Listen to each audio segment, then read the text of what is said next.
ഈ സ്കൂളുകളിൽ ഒരു പുതിയ പരിഷ്കാരം, കുട്ടികളുടെ വ്യായാമവും മാനസിക ഉല്ലാസത്തിനും എന്ന രീതിയിലൊരു പുതിയ പരിഷ്കാരം കൊണ്ടുവന്നതിനെ, അല്ലെങ്കിൽ അത്തരം പരിഷ്കാരങ്ങൾ കൊണ്ടുവരുന്നതിനെയോ കേരളത്തിൽ ആരും എതിർക്കുന്നില്ല. അതേസമയത്ത് സുംബയുമായി ബന്ധപ്പെട്ട് ചില ആശങ്കകൾ കേരളത്തിലെ ചില മതസംഘടനകൾ ഉയർത്തിക്കൊണ്ടുവരികയുണ്ടായി. അങ്ങനെ ഉയർത്തിക്കൊണ്ടുവന്ന ഒരു സംഘടനയുടെ നേതാവ്, വിസ്ഡം ഓർഗനൈസേഷന്റെ സംസ്ഥാന ജനറൽ സെക്രട്ടറിയെ സസ്പെൻഡ് ചെയ്യാൻ വിദ്യാഭ്യാസ അധികൃതർ മാനേജർക്ക് നിർദ്ദേശം നൽകിയെന്ന വാർത്തയാണ് നമ്മൾ കാണുന്നത്. നമ്മുടെ നാടൊരു ജനാധിപത്യ രാജ്യമാണ്. ഇവിടെ ഒരാൾക്കൊരു അഭിപ്രായം പറയാൻ പറ്റില്ല എന്ന് വന്നാൽ അതിനെങ്ങനെയാണ് അംഗീകരിച്ചു കൊടുക്കാൻ കഴിയുക? അതുമായി ബന്ധപ്പെട്ടൊരു ആശങ്ക ഒരു സാമുദായിക നേതാവ്, ഒരു സാമുദായിക സംഘടനയുടെ, മതസംഘടനയുടെ നേതാവ് പറഞ്ഞാൽ ആ ആശങ്കകൾ ചർച്ച ചെയ്യല്ലേ സംസ്ഥാന സർക്കാർ ചെയ്യേണ്ടത്? അതിനു പകരമായി അദ്ദേഹത്തെ സസ്പെൻഡ് ചെയ്യുന്നു, സസ്പെൻഡ് ചെയ്യാൻ നിർദ്ദേശം കൊടുക്കുന്നു.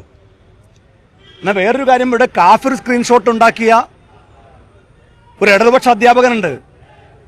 ആ അധ്യാപകനെതിരെ റിബേഷ് എന്ന് പറയുന്ന അധ്യാപകൻ, ആ അധ്യാപകനെതിരെ ഇതുവരെ നടപടിയില്ല. വർഗീയതയുണ്ടാക്കിയ ഒരു സ്ക്രീൻഷോട്ട് പ്രചരിപ്പിച്ച, അത് ഉണ്ടാക്കാൻ നേതൃത്വം കൊടുത്തൊരു അധ്യാപകൻ സർവീസിലിരിക്കെ അദ്ദേഹത്തിനെതിരെ പരാതി കൊടുത്തിട്ട് ഒരു നടപടിയും സ്വീകരിക്കുന്നില്ല. മീഞ്ചന്ത ആർട്സ് കോളേജിലെ മറ്റൊരു അധ്യാപകൻ നാട്ടിൽ സ്പർദ്ധയുണ്ടാക്കുന്ന തരത്തിലുള്ള ഫേസ്ബുക്ക് പോസ്റ്റ് ഇട്ടിട്ട് ഭീഷണിപ്പെടുത്തിയിട്ട് ഒരു നടപടിയും എടുക്കുന്നില്ല.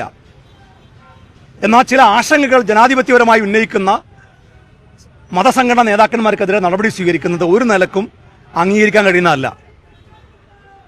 ഒരു എഴുത്തുകാരൻ പറഞ്ഞത് നിലമ്പൂർ ജയിച്ചപ്പോഴേക്ക് ക്ഷുദ്രജീവികൾ, വിഷജീവികളൊക്കെ പുറത്തു ചാടിയെന്നാണ്.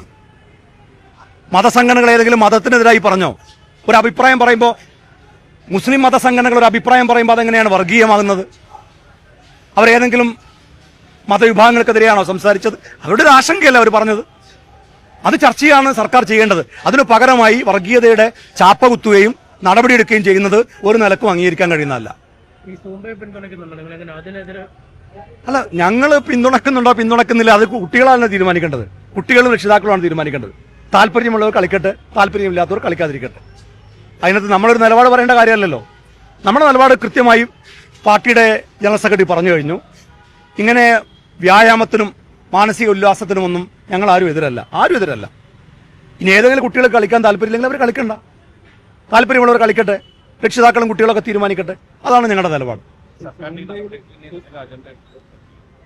അല്ല, അജണ്ടയുണ്ടോ എന്നല്ല, പക്ഷെ ഈ വിവാദം ഒരു അജണ്ടയാക്കി അവർ പരിവർത്തിപ്പിക്കുന്നുണ്ട്. നിലമ്പൂരിലെ തോൽവി മറ്റൊരു തരത്തിലേക്ക് വഴിതിരിച്ചു വിടാനും ഒരു വിഭാഗീയതയും ധ്രുവീകരണമൊക്കെ ഉണ്ടാക്കാൻ വേണ്ടിയുള്ള ഒരു ശ്രമത്തിലേക്ക്, ഒരു അജണ്ടയാക്കി ഈ സുംബ വിവാദത്തെ കൊണ്ടുപോകാൻ വേണ്ടി ബോധപൂർവം സർക്കാർ ശ്രമിക്കുന്നുണ്ട്. അത് ശരിയല്ല.